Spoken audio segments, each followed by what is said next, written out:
Assalamualaikum warahmatullahi wabarakatuh. Shalom, Om Swastiastu, Namo Buddhaya, salam kebajikan. Salam sejahtera bagi kita semua. Perkenalkan, saya Muhammad Arif Septian, mahasiswa Fakultas Hukum Universitas Nasional. Kesempatan kali ini, saya akan menjelaskan mengenai hukum perdata internasional dan hukum dagang internasional untuk memenuhi tugas 2 mata kuliah hukum perdata internasional. Puji syukur kehadirat Tuhan Yang Maha Esa atas rahmat dan karunia-Nya sehingga saya dapat membuat video ini untuk memenuhi tugas 2 mata kuliah hukum perdata internasional. Yang terhormat dosen pengampu Bapak Ogian Hafiz Juwana, SH LLM, CLA, CPR, CML, CME, CMLC. Baik, selanjutnya akan saya mulai, yaitu definisi hukum perdata internasional.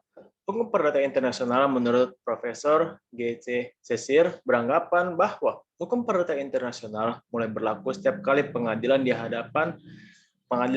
dihadapkan pada tuntutan yang mengandung unsur asing. Ini berfungsi hanya ketika elemen ini ada.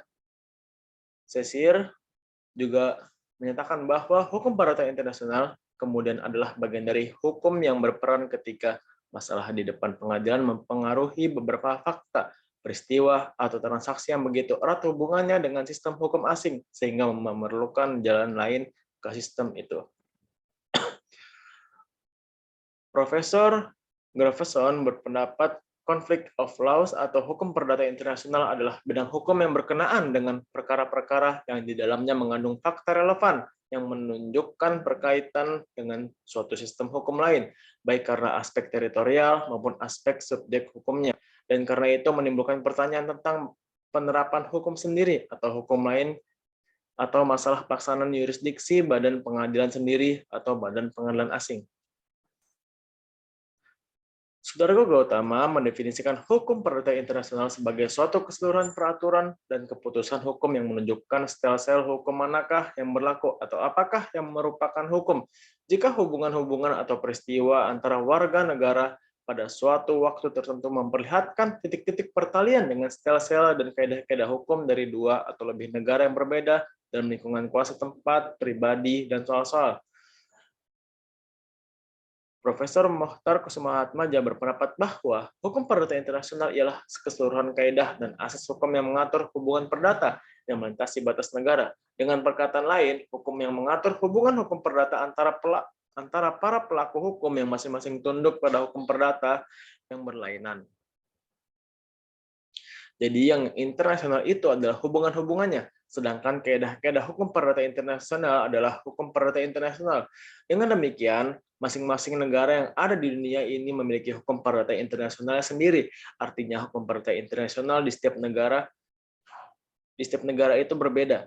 Hukum perdata internasional itu adalah hukum nasional masing-masing negara, sedangkan internasional di sini maksudnya adalah hubungan atau peristiwanya yang bersifat internasional atau mengandung unsur asing. Jadi unsur asing merupakan unsur dalam hukum perdata internasional. Hukum perdata internasional mengatur suatu atau setiap peristiwa yang mengandung unsur asing.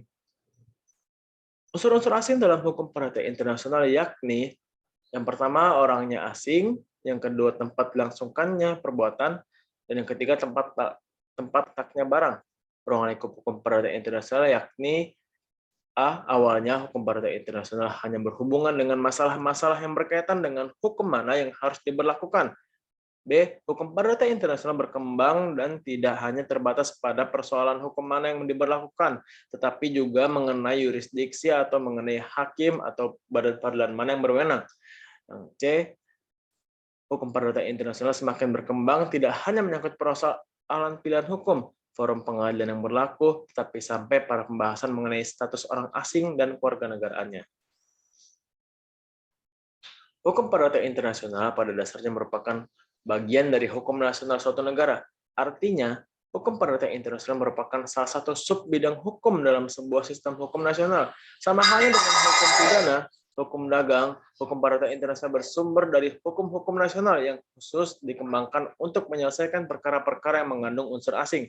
Sumber hukum perdata internasional yang pertama undang-undang, kedua traktat, ketiga asas-asas hukum umum, hukum kebiasaan, jurisprudensi nasional maupun internasional, Dan yang terakhir, doktrin hukum. Nah, sumber hukum perdata internasional ini ialah yang ada di Indonesia. Dan apabila di negara lain, pasti tentunya berbeda dengan yang ada di Indonesia. Pada dasarnya, hukum perdata internasional adalah keseluruhan kaidah atau asas hukum yang mengatur hubungan perdata yang melintas batas negara. Proses kualifikasi inilah menjadi suatu hal yang penting di dalam hukum perdata internasional, di mana peristiwa dan fakta-fakta akan dikumpulkan untuk didefinisikan dalam rangka untuk mengambil keputusan atas persoalan hukum yang ada. Kualifikasi adalah proses yang harus dilalui untuk mengumpulkan fakta, data, dan peristiwa yang kemudian dilakukan analisa untuk menentukan kategori yuridis dari persoalan hukum yang ada. Kualifikasi sendiri dibedakan menjadi dua jenis. Yang pertama ada kualifikasi fakta, dilakukan terhadap sekumpulan fakta dari peristiwa hukum. Yang kedua ada kualifikasi hukum, penetapan berdasarkan kategori hukum tertentu. Ada beberapa teori kualifikasi dalam hukum perdata internasional. Yang pertama ada teori kualifikasi lex fori atau kuasa hakim. Hukum material dari sang hakim artinya ketika suatu perkara diajukan ke satu yurisdiksi tertentu di sebuah negara, maka hukum yang berlaku adalah hukum di mana perkara itu diajukan. Dasar ini lahir dari pemikiran bahwa hakim dari suatu negara tidak mungkin menerapkan hukum dari negara lain yang mungkin tidak ia pahami. Yang kedua ada teori kualifikasi lex causa. Menurut teori ini, setelah lembaga hukum mana ditetapkan untuk memeriksa dan mengadili suatu perkara atau pilihan forum di mana perkara diajukan, maka kaidah-kaidah hukum asing harus dipertimbangkan untuk menyelesaikan perkara tersebut. Cara ini dimaksudkan untuk mencari hukum mana yang seharusnya berlaku. Selanjutnya yaitu hukum perdata internasional adalah keseluruhan norma hukum atau peraturan dan asas-asas hukum yang berisi tentang aturan hubungan hukum antara perseorangan dan atau badan pribadi yang mengandung unsur asing dan mengutamakan kepentingan individu. Hukum perdata internasional yang internasional itu adalah hubungan-hubungannya, sedangkan kaidah-kaidah hukum perdata internasional adalah hukum perdata nasional. Dengan demikian, masing-masing negara yang ada di dunia ini memiliki hukum perdata internasional sendiri. Artinya, hukum perdata internasional di masing-masing negara itu berbeda-beda. Hukum perdata internasional itu adalah hukum nasional masing-masing negara. Sedangkan internasional di sini maksudnya adalah hubungan atau peristiwanya yang bersifat internasional atau mengandung unsur asing. Sedangkan hukum internasional adalah keseluruhan kaidah dan asas hukum yang mengatur persoalan yang melintasi batas negara yang bukan bersifat perdata. Hukum internasional dapat didefinisikan sebagai hukum yang mengatur entitas berskala internasional. Pada mulanya, pengertian hukum internasional hanya diartikan sebagai hukum yang mengatur perilaku dan hubungan antar negara semata. Namun, dalam perkembangannya, pengertian hukum internasional pun meluas dan hubungan negara dengan organisasi internasional, hubungan antara organisasi internasional dengan organisasi lainnya, hubungan negara dengan individu dalam konteks khusus, dan lain sebagainya. Persamaan antara hukum perdata internasional dengan hukum internasional yaitu urusan yang diatur oleh kedua perangkat hukum ini adalah sama-sama melewati batas wilayah suatu negara. Sedangkan perbedaannya ialah perbedaan keduanya dengan meninjau urusan yang diatur keduanya. Jika mengatur urusan yang bersifat publik, maka disebut sebagai hukum internasional. Tetapi jika mengatur urusan yang bersifat perdata disebut sebagai hukum perdata internasional. Perbedaan keduanya adalah pada objek yang diaturnya. Perbedaan yang mendasar yakni pada sifat dari hukum yang dipilih. Pada hukum perdata akan mengatur tentang hukum yang dipilih oleh pihak penghukum, sedangkan pada hukum internasional tidak tersedia pilihan hukum. Hukum internasional privat atau hukum perdata internasional adalah hukum yang mengatur masalah atau persoalan terjadi karena adanya perbedaan kewarganegaraan.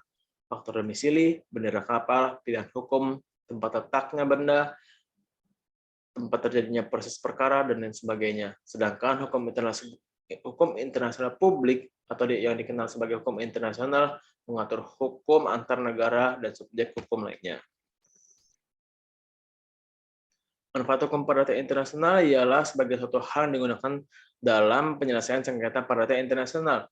Perkembangan hukum perdata internasional didasarkan pada kenyataan adanya koeksistensi dari berbagai sistem hukum di dunia yang sederajat. Setiap pembuat hukum di suatu negara pada dasarnya membentuk hukum sesuai dengan kebutuhan atau situasi yang ada di negaranya. Namun ada kalanya terjadi peristiwa-peristiwa hukum yang menunjukkan adanya kaitan atau relevansi dengan lebih dari satu sistem hukum di negara-negara. Bila kenyataan yang ada dikaitan dengan materi hukum perdata internasional, maka akan timbul permasalahan-permasalahan tertentu yang menjadi masalah pokok dalam mempelajari hukum perdata internasional. Dalam mempelajari hukum perdata internasional, yaitu hakim atau badan peradilan manakah yang berwenang untuk menyelesaikan persoalan-persoalan yuridis yang mengatur unsur asing. Yang kedua, hukum manakah yang harus diberlakukan untuk mengatur dan atau menyelesaikan persoalan-persoalan yuridis yang mengandung unsur asing. Yang ketiga, bila mana atau sejauh mana suatu pengadilan harus memperhatikan dan mengakui hak-hak atau kewajiban-kewajiban hukum yang terbit berdasarkan hukum atau putusan hakim asing. Dengan adanya unsur masalah-masalah pokok dalam hukum perdata internasional, maka dapat mempermudah para pembaca, baik mahasiswa, dosen, maupun stakeholder lainnya, agar lebih mudah dalam mempelajari dan memahami apa itu hukum perdata internasional, perbedaan hukum perdata internasional dengan hukum internasional, baik dari subjek hukum, sumber hukum, maupun pembahasan diatur, manfaat dan peranan ilmu begitu besar bagi para pembaca dan orang-orang yang menekuni profesi di bidang hukum dalam menerapkan teori-teori maupun kaidah dan asas hukum yang terkait dengan peristiwa hukum perdata internasional untuk memecahkan masalah yang ada dalam praktek di setiap negara. Secara mendasar, hukum perdata selanjutnya yaitu hukum perdagangan internasional. Secara mendasar, hukum perdagangan internasional lahir dari praktek para pedagang. Hukum yang diciptakan oleh para pedagang ini lazim disebut sebagai lex mercatoria atau law of merchant.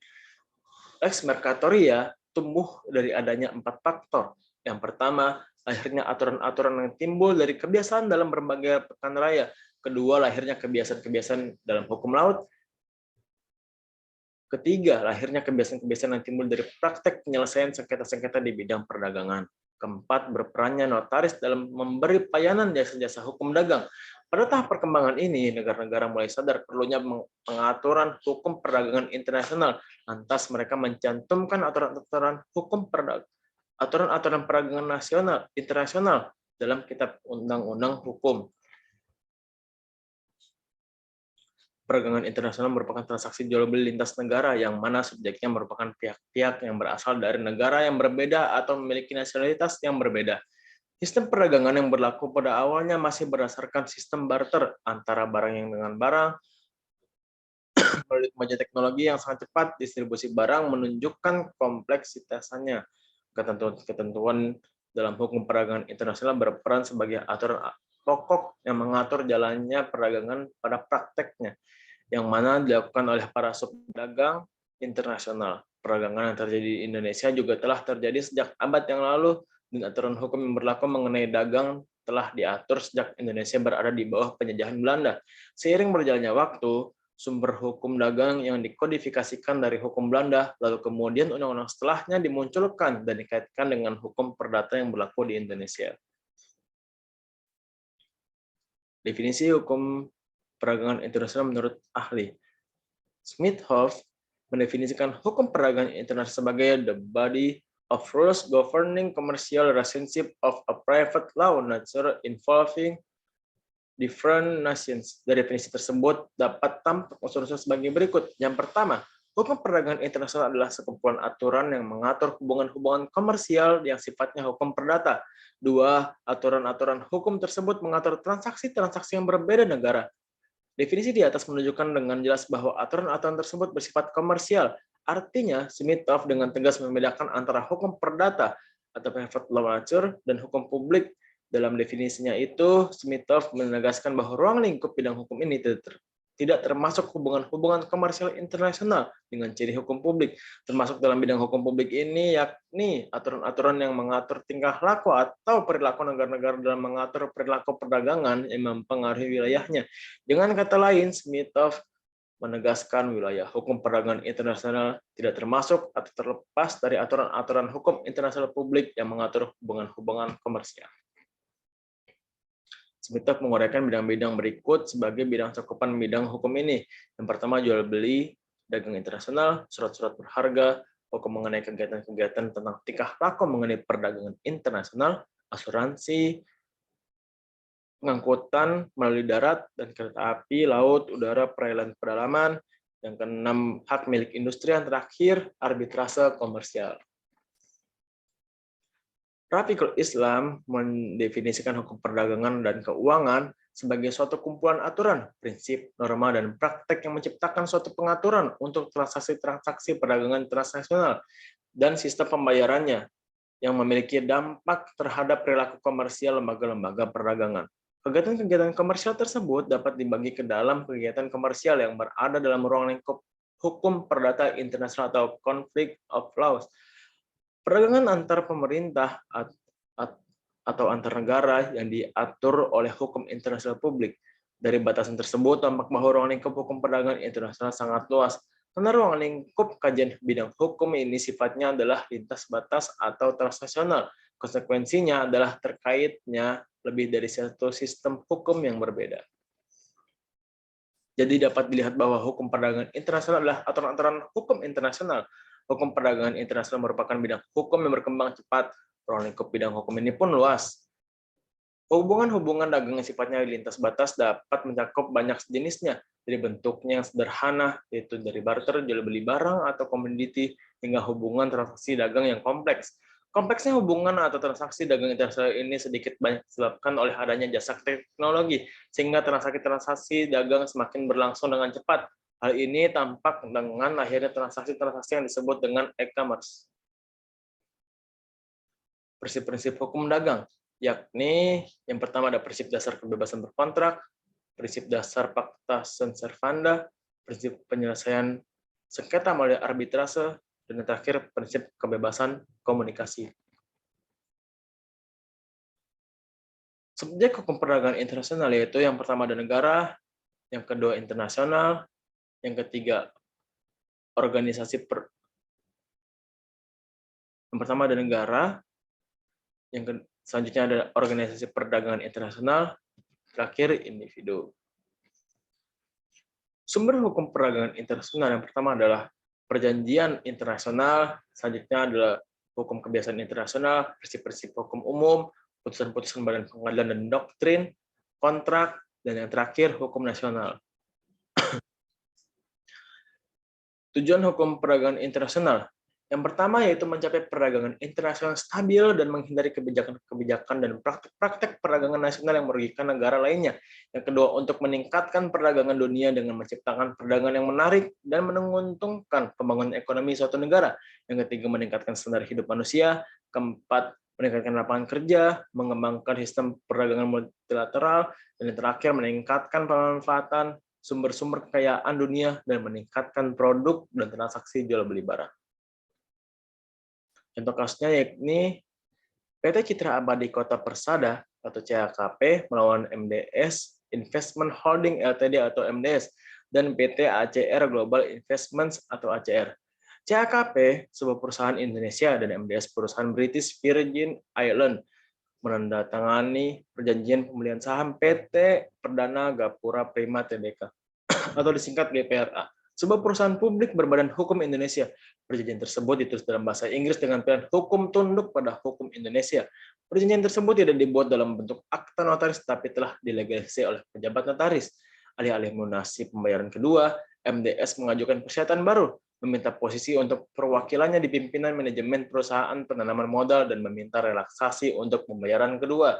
CAKP mengajukan gugatan mohon prestasi terhadap MDS dan Pengadilan Negeri Jakarta Timur mengabulkannya dengan menyatakan bahwa perjanjian pembelian saham sah dan mengikat dan memerintahkan kepada CAKP untuk membayar sejumlah kompensasi.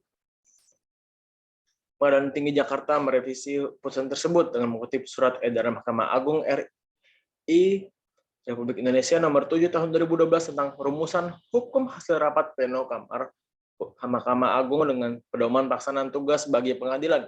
Pengadilan Tinggi Jakarta menyatakan gugatan penggugat tidak jelas atau kabur sehingga tidak dapat diterima. Rumusan hasil rapat pleno Kamar yang dimaksud berbunyi sertifikat dan dokumen asing sebagai alat bukti harus memenuhi syarat-syarat legalisasi baik di negara asal dan di Indonesia. Samping itu juga harus diterjemahkan oleh seorang penerjemah resmi dan disumpah di Republik Indonesia. Sehingga menurut Pengadilan Tinggi Jakarta sebelum mengajukan gugatan, CAKP harus terlebih dahulu menerjemahkan perjanjian tersebut dengan penerjemah resmi yang disumpah. Berbeda dengan putusan-putusan dalam dua perkara di atas, Pengadilan Tinggi Jakarta tidak menentukan Apakah perjanjian yang dibuat tanpa menggunakan bahasa Indonesia batal demi hukum atau tetap memiliki kekuatan mengikat? Pengadilan Tinggi Jakarta hanya menyatakan bahwa surat perjanjian yang demikian tidak memenuhi syarat yang dijadikan sebagai bukti di pengadilan sebelum diterjemahkan oleh penerjemah resmi yang disumpah. Selanjutnya itu, dalam proses penyelesaian perkara berdasarkan hukum perdagangan internasional dapat diselesaikan berdasarkan litigasi dan non-litigasi. Dalam hal litigasi sendiri bisa diselesaikan melalui negosiasi. Selain itu juga ada mediasi, konsiliasi, dan arbitrase.